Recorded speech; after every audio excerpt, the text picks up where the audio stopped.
Work. Yeah, fair enough. Yeah. It is a light period for me where I'm just tracking down a lot of end of year paperwork. And then the next couple of weeks, things get busy. But anyway, speaking of things not being that busy right now, let's do this quick episode. And then there's a fun video that I was going to go through with you. All right, Mm, okay. that said, hello. This is Granblue Radio. We are on episode number 395 according to Henry Keeping Count. Uh, and so Rise of the Beasts is on. It it continues to be the same benchmark while we get stronger. So this is the fastest that it's ever happened, and they have no real intent of increasing the HP on these things. it's and so they're just like, here, just have the stuff and go do other things. It'll be fine. Anyway, but we do have the fifth of the six wonders. Instead of being a Yupei, this is a Longqin. Longqin? Dragonheart, anyway, is what it means. And we've got the fifth of the six Rise of the Beast characters, Koku. Um, did you unlock this character yet, or are you just taking the slow route? I got the unlock really fast. So Yeah, cool. So this character just looks fun. Um, all right.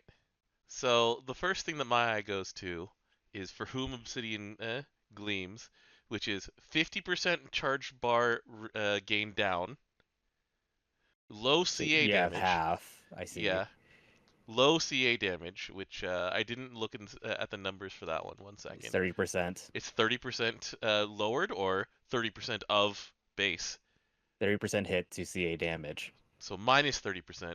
But amplify skill damage. Um, Also 30%. and then on being affected by a Dark Ally's buff or healing skill, a 50% with an asterisk boost to Koku's charge bar. And the asterisk is that that is in fact affected by their passive, so it's actually 25 in practice. So you want to CA, but the CA is just for the effect and not for the actual CA portion. Because on CA, Koku boosts all Dark Ally skill effects, which is 50% skill damage, 25 cap.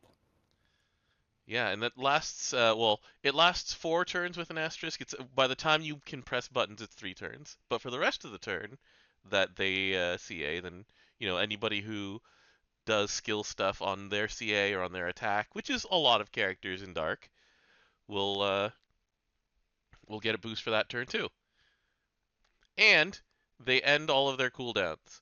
So you get to press Blessings of Fortune again, you get to press Curse of Omens again, and you press Violet Annihilation again. And Violet Annihilation is a very familiar looking button where it's like, alright, plain damage to a foe based on its current HP. That part is uninteresting, although it is funny because it has a funny number. It's all fours because death, death, death, death, death, death, death. So 444,444, as long as the enemy has enough HP to actually make it do that. Then you also remove a buff, and um, each time they cast Violet Annihilation, you get an additional activation up to 3 times. And when an enemy has 5 or more buffs at the end of the turn, the cooldown falls off.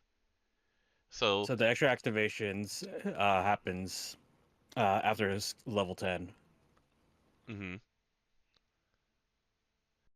And so, yeah, um, this is a very budget Hallowell and Mallowell button because it has the exact same thing, but you press the button instead of being an automatic thing. And then you can also there's 2 ways to cheat out the cooldown of this Violet Annihilation here and have just all sorts of dispelling all the time. And then the other 2 buttons are they're not shabby. This Blessings of Fortune gives everyone attack up and defense up stackable up to 40%, and this nice little dispel cancel button. And then the other part of it is this 4-hit debuff button, which is 3 debuffs, 4 hits. Very, very simple button there. But, like, this is essentially a miniature version of Indala slash Hallow on the Mallow. CA to get your skills back, press them, dispel a lot. And then, you also have the thing that will give Koku a long lifespan in the back row, which is a 10% boost to Mistfall for any Celeste weapon. Yep. Yeah. I can't wait for the light one. The light one is going to be CA based, right? Because of how this is related to the Keelan Skill damage summon. stuff. Yeah, the skill damage stuff. So, I mean, light CA is one of the strongest teams in the game, basically. So, I wonder what Huanglong will do to boost that. Just at a good budget, this character was free and just was like 2 days of pressing buttons level, you know? So, Yeah, just interesting. yeah. I actually got back into the mines for Cosmos because I was building my Cosmos bits. What are they called again? Hold on. Arbitration cloth numbers back up, and I've been using Indala a lot. I see a lot of Indala. It's like, oh, it's that convenient thing of going into a raid and seeing that Toxicosis is 10 already. It's like, all right. That's a fun one. But anyway, that's it for this week. By next week we maybe will have Flash Gala. We may not. We definitely may or may not have the new trophies. It depends on if they do a maintenance on that day or not. But there's no announcements yet. There's no Mm-hmm. announcement on when the Tigers will have their uncap. It's sometime around from the 22nd to the end of the month, probably. It But is sometime this month. yeah, and so there's a lot of that. And so, it's a nice little time to hit Rise of the Beasts and take care of the year ahead. Um, yeah, that's pretty much it, isn't it? Nice little, That I can think of, yeah. yeah. So, yeah, that's what we got for this week. See you next week. So, in the meantime, it's time to figure out if.